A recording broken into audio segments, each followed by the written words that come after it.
أعوذ بالله من الشيطان الرجيم. بسم الله الرحمن الرحيم. والصلاة والسلام على سيدنا محمد وعلى آله وصحبه وسلم.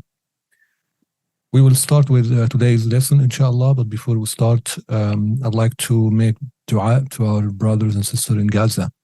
May Allah subhanahu wa ta'ala be with them. Oh Allah, take revenge on the aggressors, Zionists, and those who support the massacre, genocide, and oppression on our brothers and sisters in Gaza. O Allah, count them in number and kill them scattered, and do not leave any of them. O Allah, avenge the innocents and show no mercy on the oppressors as they showed no mercy on infants, toddlers, youth, women, elderly, even animals. O Allah, our brothers and sisters in Gaza are helpless, so help them, are insecure, so secure them, are unprotected, so protect them, are cold, so give them warmth, are hungry, so feed them, are in dark, so illuminate their hearts, light their surroundings by your light, and burn their enemy. O Allah, manifest your might on their enemy, the Zionist aggressors, and show us the wonders of your power on them. O Allah, our armies are scattered and defeated, but your army is together and invincible. O Allah, there is no power but your power, and there is no way but your way. O Allah, what we are under is due to our own faults and sins. We deserve it. But for the sake of your Prophet, peace be upon him, and the sake of all other prophets, and for the sake of your angels, who are always in obedience and never sin, and for the sake of your awliya, who you love, and for the sake of the innocent, helpless children, lift away your anger and replace it with your mercy in all Muslims and believers. Ameen, Ameen, Ameen, Ya Rabbal Alameen.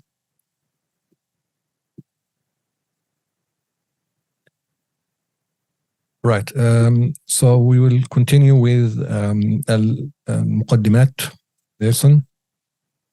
Today, inshallah, we talk about the customarily judgment, الحكم العادي, the normal, and the definition of which is basically هو عبارة عن إثبات الربط بين أمر وأمر وجودا أو عدما بواسطة التكرر مع صحة التخلف وعدم تأثير أحدهما في الآخر البتة. So this definition basically gives us some criteria for that حكم عادي. First of all, what it is basically affirming or establishing a link, إثبات الربط, link, correlation, بين أمر وأمر, between two things, وجودا أو عدما, in terms of their occurrence or non-occurrence. بواسطة التكرر. How that is affirmed? It is affirmed through بواسطة repetition. تكرر means repetition. So basically we have two things, and we observe that when A happens, B happens. When A doesn't happen, B doesn't happen. And this is basically repeated many times. And because of that repetition, our minds now establish that correlation, that linkage. That correlation is customarily because it is based on the repetition. So for example, if that A happened and B happened, but it didn't repeat after that, then we don't do any establishment of any correlation or any linkage. All right? So that's basically al-hukm al-adi. It's basically something that we establish based on repetition. For example, like what? Like the fire will burn. Fire burns. That's a hukm adi. It is customarily, it's a normal, it's a natural thing that this is how Allah subhanahu wa ta'ala created it to be like that.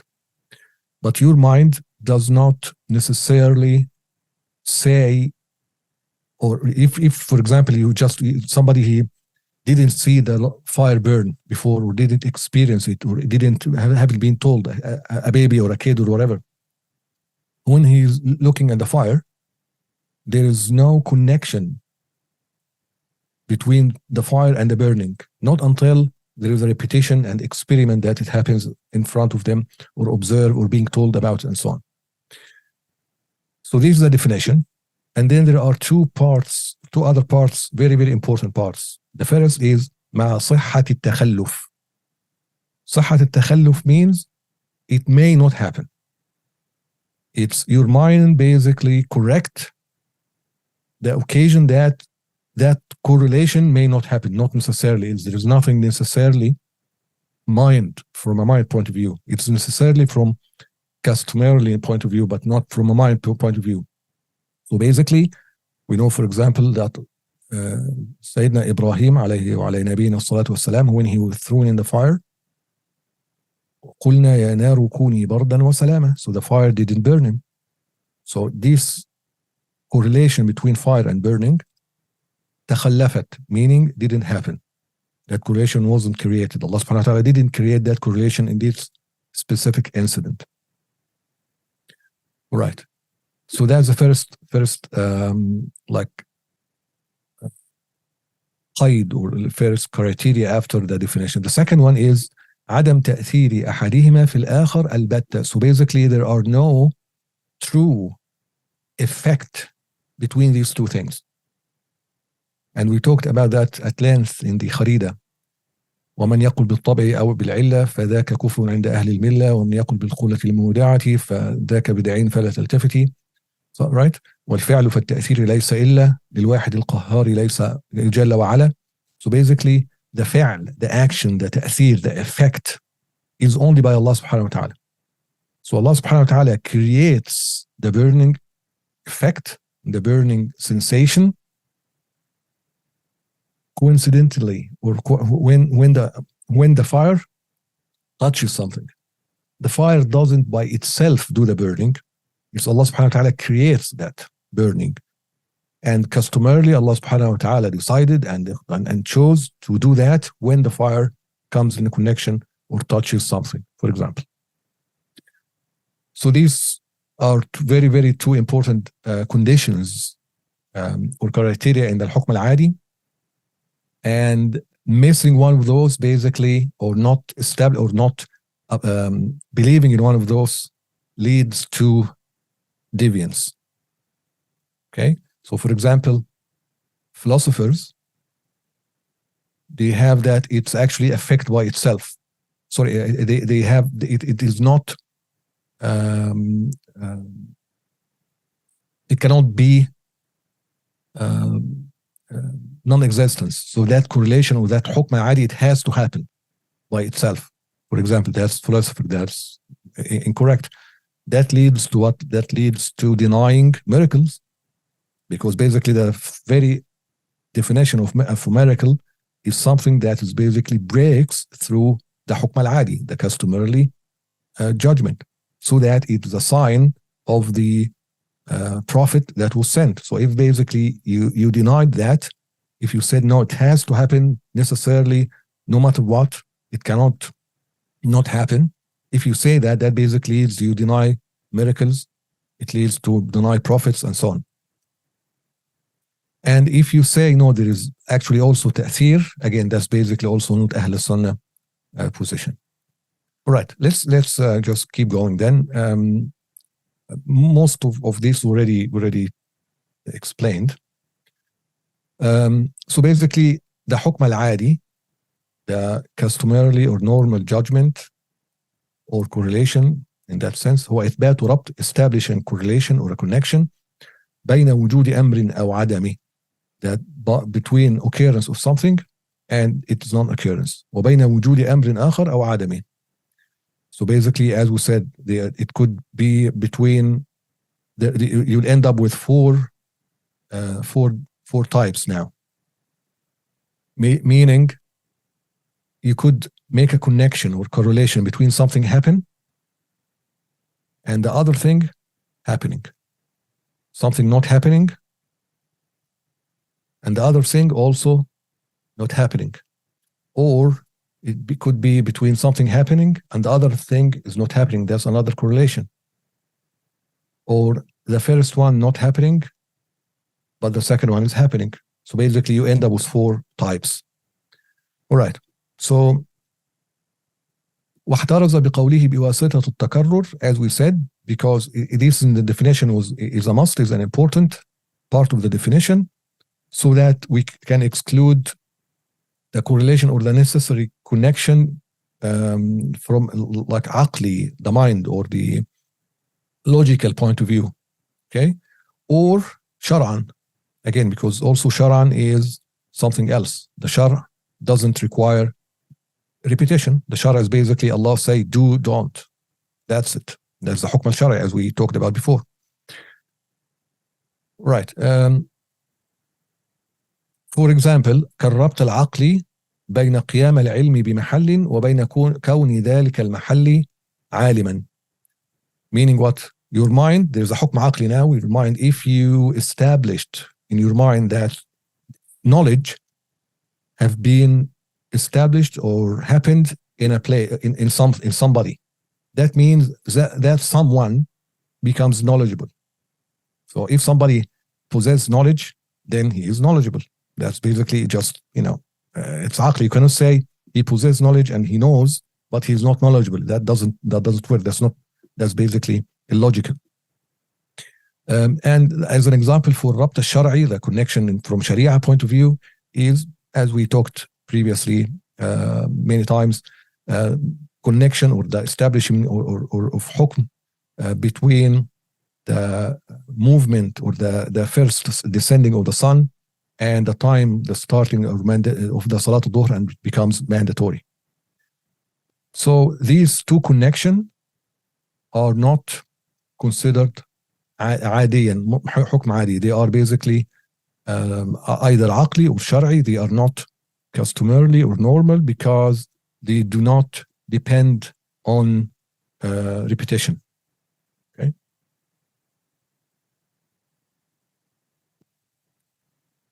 Somebody is saying, sorry, I can't hear you. Can you hear me, everybody else?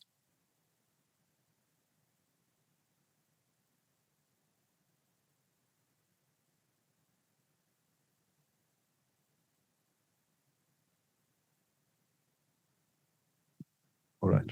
Okay. Now I can hear you. Alhamdulillah. All right.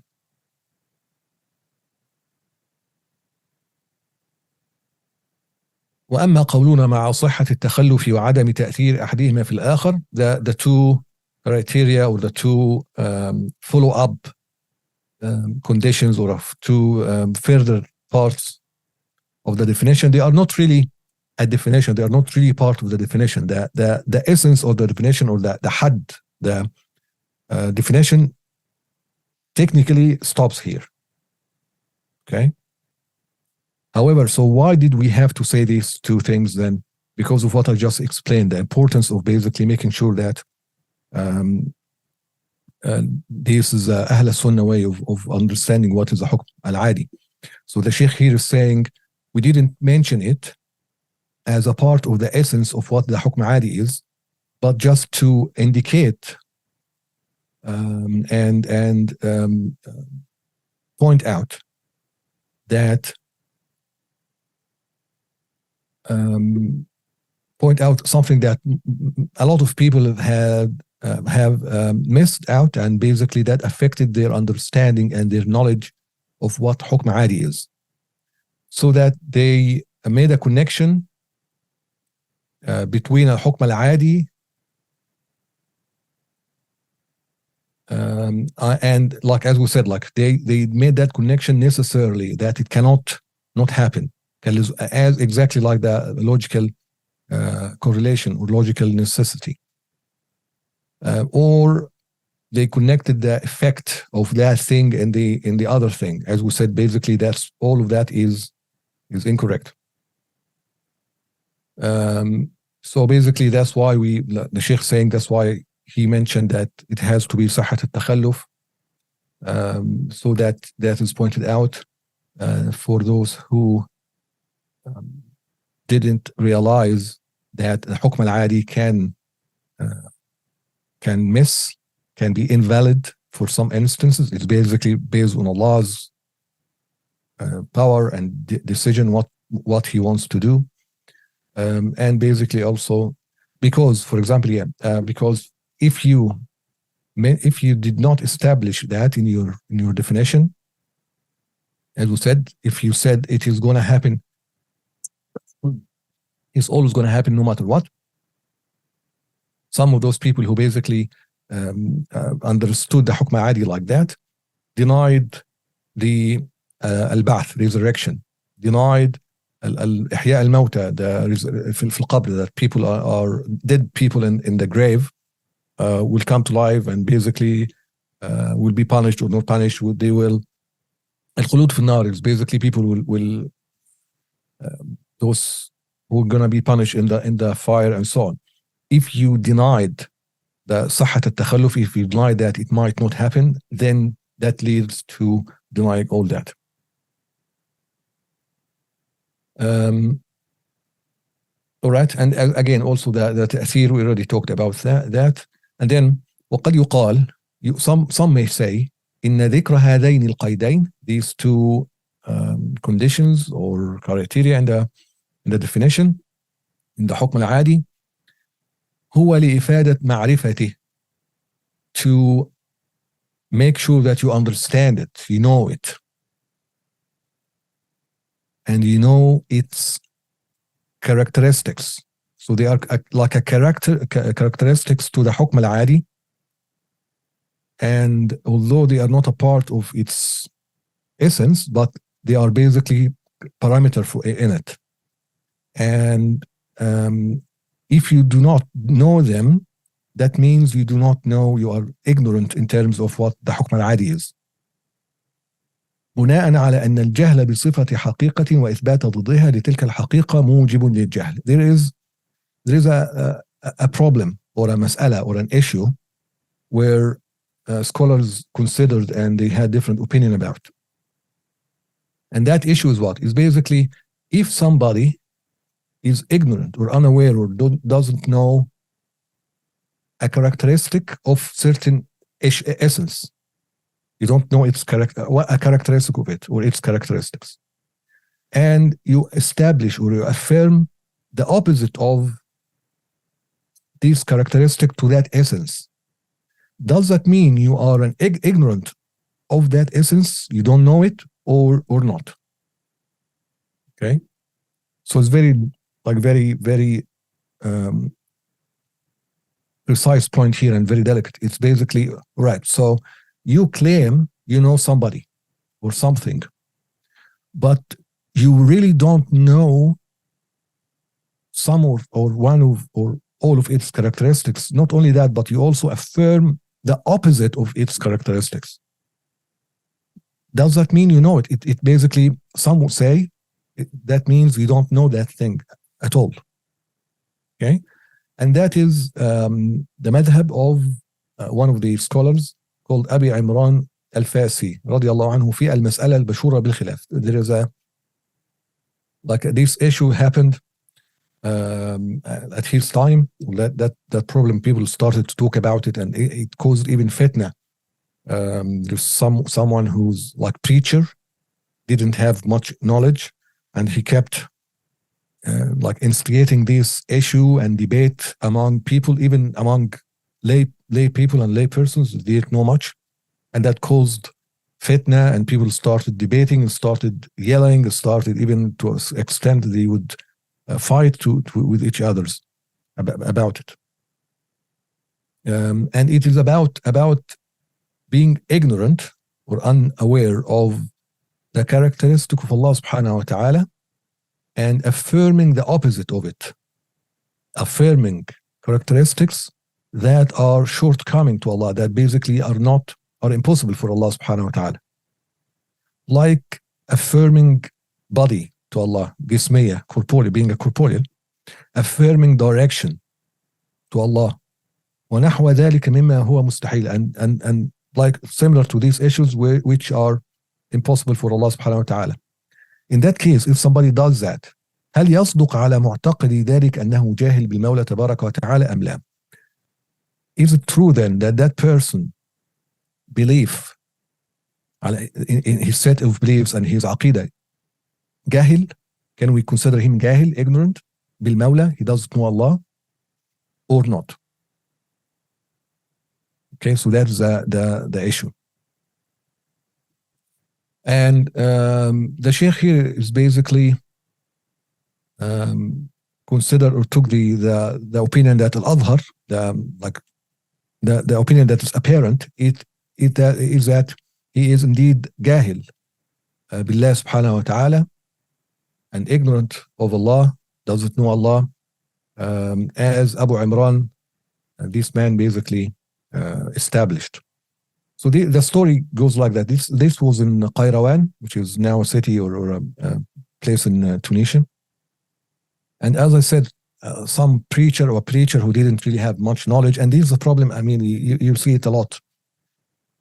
There are a lot of preachers out there, what we call wa'adh, like remind people of Jannah wa Nar, remind people of Allah subhanahu wa ta'ala and so on, but they don't have proper knowledge. However, they, like their arrogance prevents them from realizing that they are actually ignorant. They don't have or possess enough knowledge to get into some of the delicate points of ilm, and they basically start that debates and so on and so forth, and that's basically repeated throughout the history. Unfortunately, most of the bid'ah and most of the problems that like happened and occurred throughout the Muslim literature were because of hadith scholar who doesn't know much about aqidah and basically talk about aqidah, right? A hadith scholar who doesn't know much about fiqh and talk about fiqh and so on. So anyway, when this issue like became like a problematic, people said, okay, we have to go to a scholar, a real scholar, to basically tell us what is the issue and solve that problem for us. So they went to this man, a great scholar called Abu Imran, and they told him, okay, like we had this issue, you might have heard about it, it's causing us a lot of problem, we fight, and we just want a solution. We trust you, we trust your ilm and your scholarship, and we want you to tell us what is the solution for this problem. He said, okay, just sit down, calmly, and I just want one of you to talk, not everybody. So they, among themselves, they chose somebody to represent them and to talk with Abu Imran. Then Abu Imran said, all right, now imagine that you saw somebody, okay, and you asked him, do you know Abu Imran al-Fasi? His name, that man's name. And he told you, yeah, I know him. He is that merchant in the market who sells so and does so and so in the market and so on and so forth. Like he is a merchant. Do you think that man knows me? That their representative, the people asking Abu Imran said, no, of course he doesn't know you. Because I asked him, he asked him, do you know Abu Imran? He said, yeah. So describe him to me. He said he's a merchant selling and so in the market and so on and so forth. Then he doesn't know me. He doesn't know you. Abu Imran said, okay, now imagine that you met another person and asked him about do you know Abu Imran? He said, yo, indeed I know him. And then you asked him, describe him to me. Then he said, yeah, he is a scholar. He preaches to people. He teaches people ilm. He is, and so on and so forth. In that case, does that man know me? So the reply was, indeed, he knows you. So Abu Imran said, it's exactly the same. The same issue for those who say that Allah subhanahu wa ta'ala has son or is a body and so on and so forth. They don't know Allah. Okay? And this is basically the opinion that the Sheikh here has adopted for sure. So now this story, see how this story opened that issue or that question. If somebody doesn't know something or doesn't, like, ignorant of the characteristic of something and affirms the opposite of the characteristic, this means that man doesn't know that thing. And exactly the same situation here, because we are talking about the ta'rif. See, this has how this point and this story were like a rule was drawn out of it that is basically helping us in the ta'rif here. We are saying, okay, why did you, Sheikh, add those two parts to the ta'rif, although they are not really the essence of the hukm adi, the definition? He said, because I added these so that people knows the hukm al-adi, because if they didn't know that about the hukm al-adi, then they do not know the hukm al-adi. You see the link now? See how the scholars, the true scholars think? All right. So this is the point. Basically, in a nutshell, he added those here to point them out. First of all, to make sure that you basically are aware of it so that you don't deviate from Ahl Sunnah way. A. B, because if you don't know that about the Hukm al-Adi, then you are ignorant about the characteristic of Hukm al-Adi, and you are affirming opposite of the Hukm al-Adi, and therefore you do not know the Hukm al-Adi. And therefore, if that is the case, then it should be a part of the definition, because without it, the Hukm al-Adi definition is not complete. Okay? Is that clear now, or anybody got confused?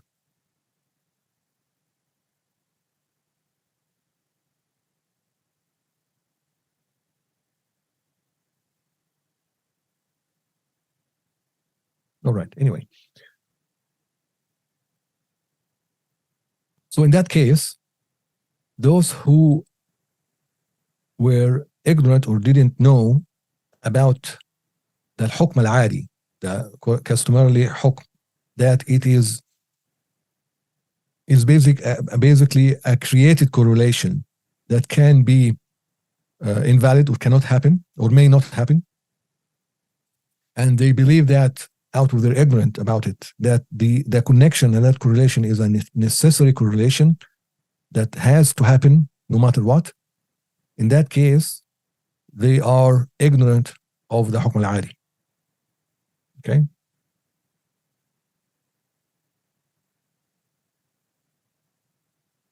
Now let's talk about the types of al-hukm al-adi. وأقسامه أربعة. ربط وجود بوجود. So occurrence, connection or correlation, establishing a correlation between occurrence of something and occurrence of the other thing. For example, making a connection, a correlation between wujud, the occurrence of shaba, being full, like not hungry. Shaba means full, right? And the existence or the occurrence of al-akl, the food that somebody ate, and then because of the existence of the ate or occurrence of the eating, like the action, there is now fullness.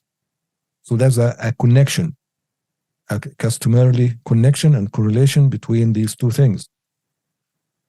And the second one is ربط عدم بعدم, non-occurrence of or non-existence of something and the non-existence of the other thing. كربط, making a connection again, ربط عدم الشبع بعدم الأكل, not being full, not feeling full, and not eating. So عدم الشبع, the non-existence, the non-occurrence of shaba, fullness, and the non-occurrence of eating. وربط وجود بعدم, something happened and the other doesn't. كربط وجود الجوع, so basically the existence of hunger, with non-existence of food. So existence of hunger, non-existence of food. وربط عدم بوجود, كربط عدم الجوع, also establish a connection between not being hungry and the food, the existence or the occurrence of the food. Yeah, I think that's clear. So these are the four types that we talked about.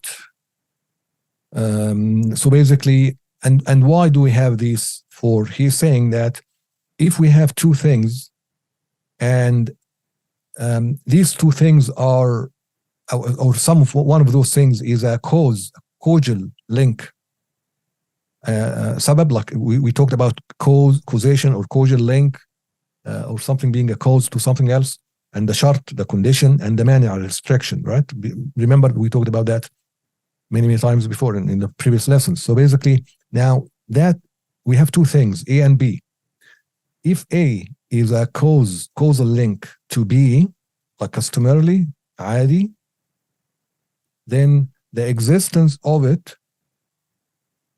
leads to the existence of the other thing.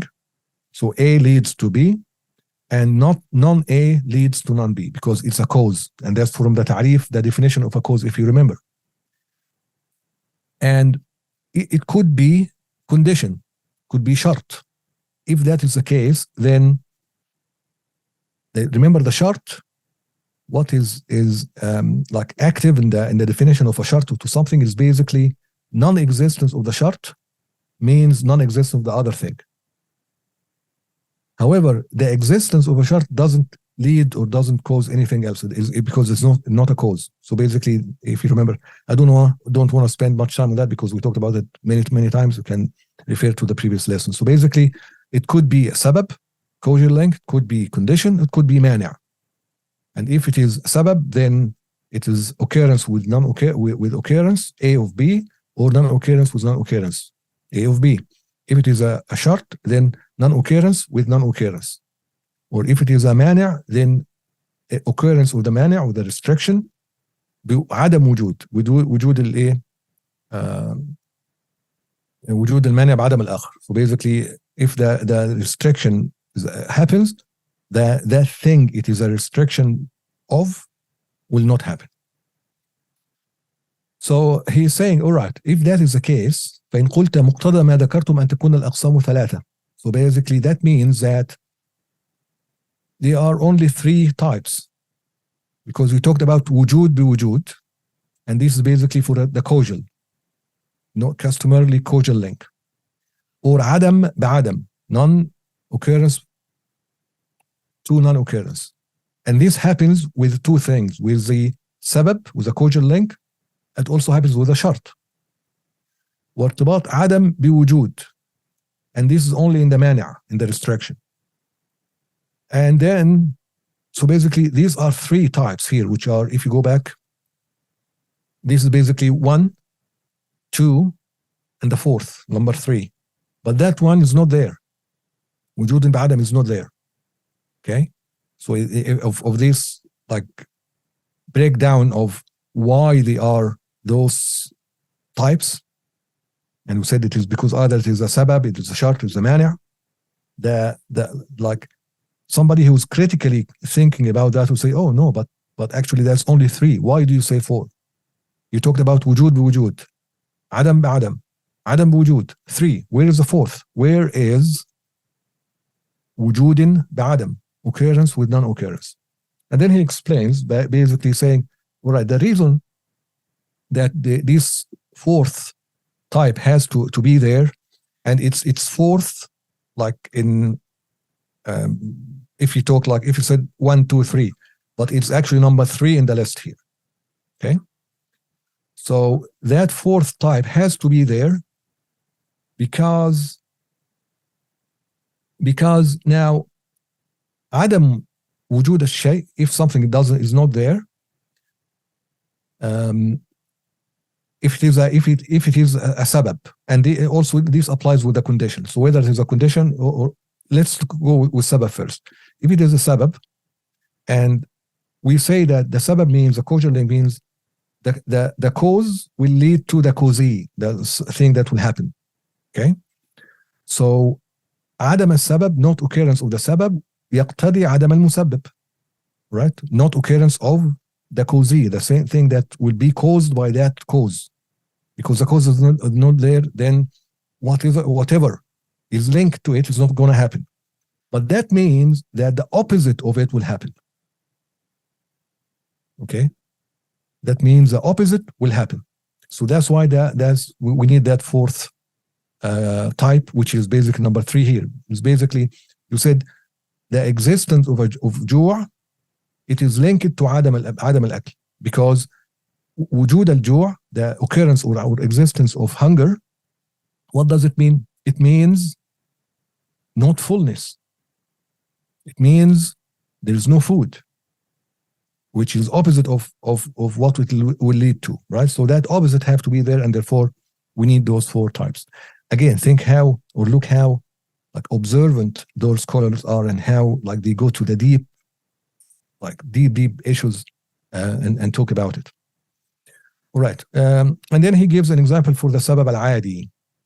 أكل الطعام المقتاد بالنسبة للشبع. Again, basically we talked about that. So eating food for shaba. So there's a causal link. Okay. So if you eat أكل الطعام, al-muqtad means al-qut. There are food, you could say some food is qut, which is basically something that people live on, and there are food that is people don't live on. So al-qut meaning the food that people live on, like grain, bread, and so on. So being full, not hungry or full, is a causal link for, or has a correlation and causal correlation for being or for eating. Okay, so that's basically customarily causation or correlation. ومثال الشرط العادي, example of a customarily condition, السلامة من الشهوة الكلابية بالنسبة إلى الشبع أيضا, meaning being safe from, or not being not affected or like have a مرض, an illness called the شهوة الكلابية, because the الكلابية from dog, كلب, dog. Dogs keep eating. They don't really feel full. They will keep eating. The more you give them, they just keep eating. So basically, if somebody, in order for you to reach, in order for somebody to reach being full and not hungry anymore, being full, then as a condition, he has to be safe from this illness. Because if he doesn't, then he will never feel it. That's short. The non-existence of it will cause this to non-exist. The non-existence of being not ill with it. So basically, the existence of being ill, you know what I mean, right? ومثال المانع العادي الشهوة الكلابية. Basically, that's المانع, restriction of being of full. If somebody has that issue with desire to keep eating, like just keep eating and never feel full. All right, now we'll move on to the al-Hukm al-Aqli. I think we covered al-Hukm al-Adi. It's, I think, to some extent straightforward. Now, حد الحكم is there any question in the customarily or normal correlation judgment before we move on?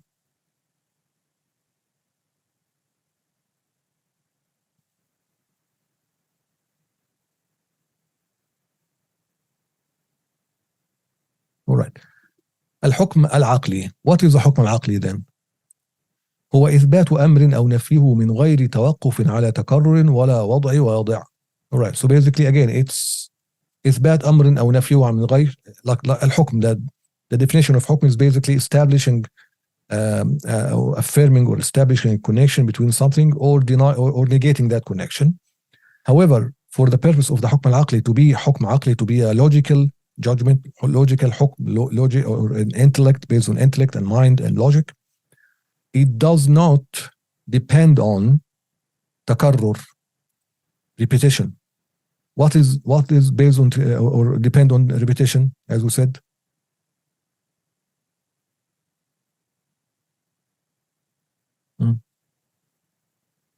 الحكم العادي, that what is based on repetition. ولا وضع واضع. And why it is not based on وضع واضع? وضع واضع basically means something established it or caused it or created it. Like الحكم الشرعي, Allah subhanahu wa ta'ala created it, made it this way, decided it to be this way. So the حكم العقلي is not by وضع, and this is very important, we'll talk about it. And is not based on تكرر as well, frequency. And as an example, if we talk about establishing an affirmation of between two things, from a logical point of view, if you establish that the 1 is half of 2, that you're establishing an affirming connection, which is a logical connection between 1 and 2.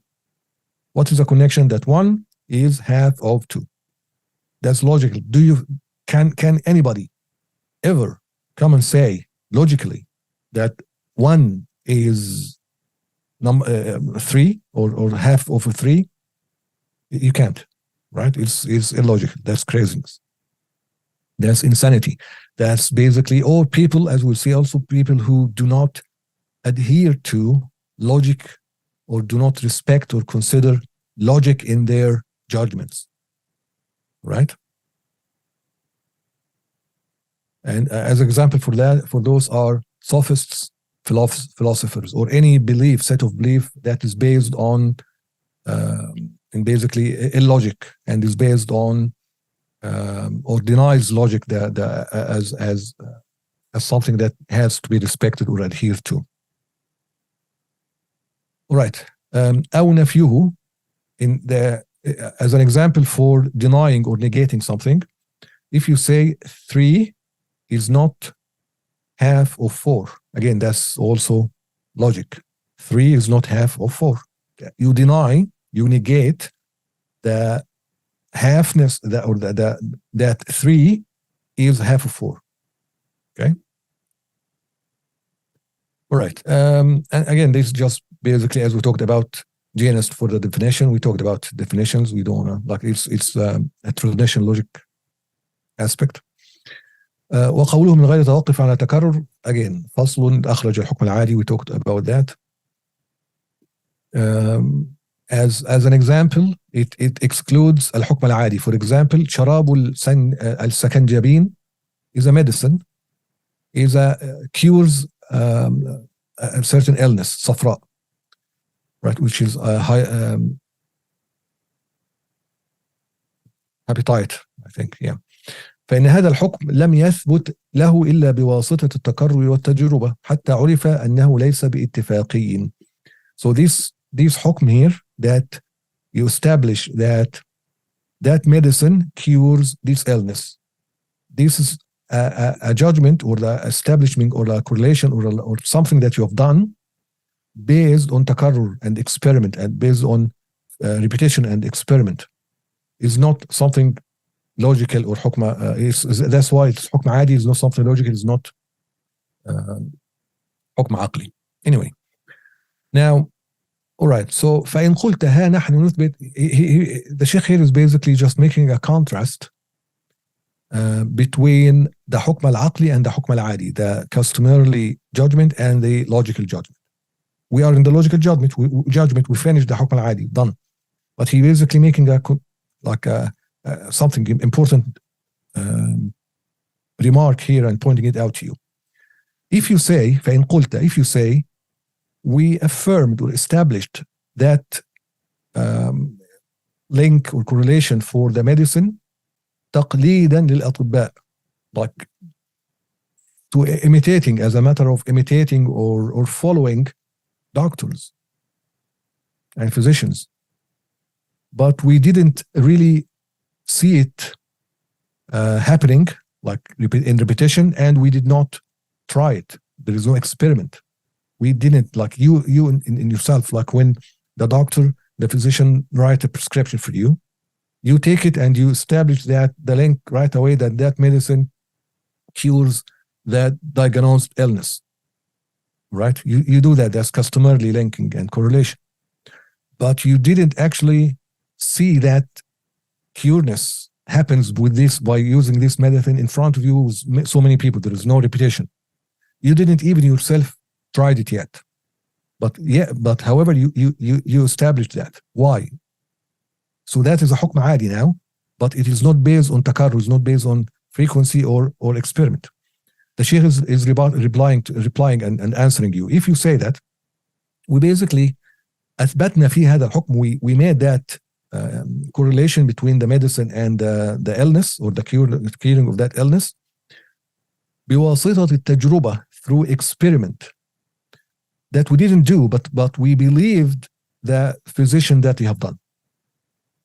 And it is not a condition for something to be حكم عادي, to have like the repetition or experiment.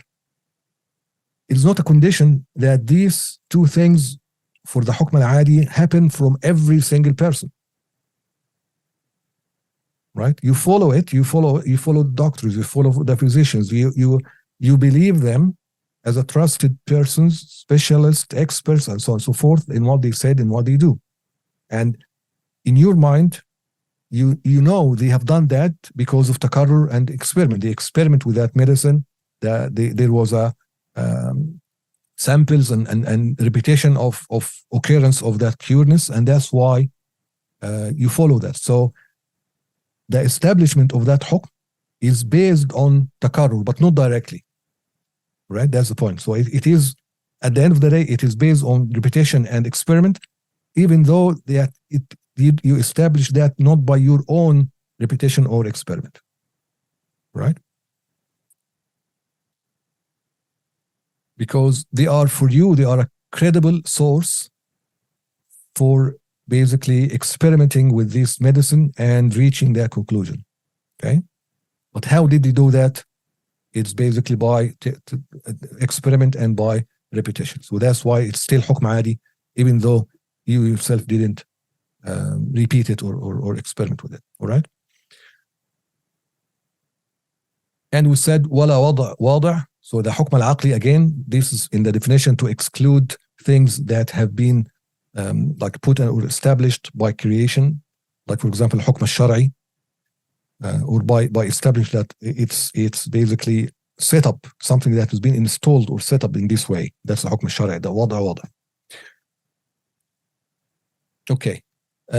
Now, so this first remark here, this was about الحكم العقلي, الحكم العادي. Okay.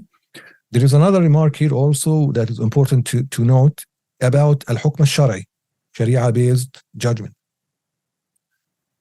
فإن قلت, if you say, كيف يصح أن يقال في الحكم الشرعي إنه حصل بالوضع والجعل وهو خطاب الله تعالى وكلامه القديم والقديم ليس بموضوع ولا مجعول.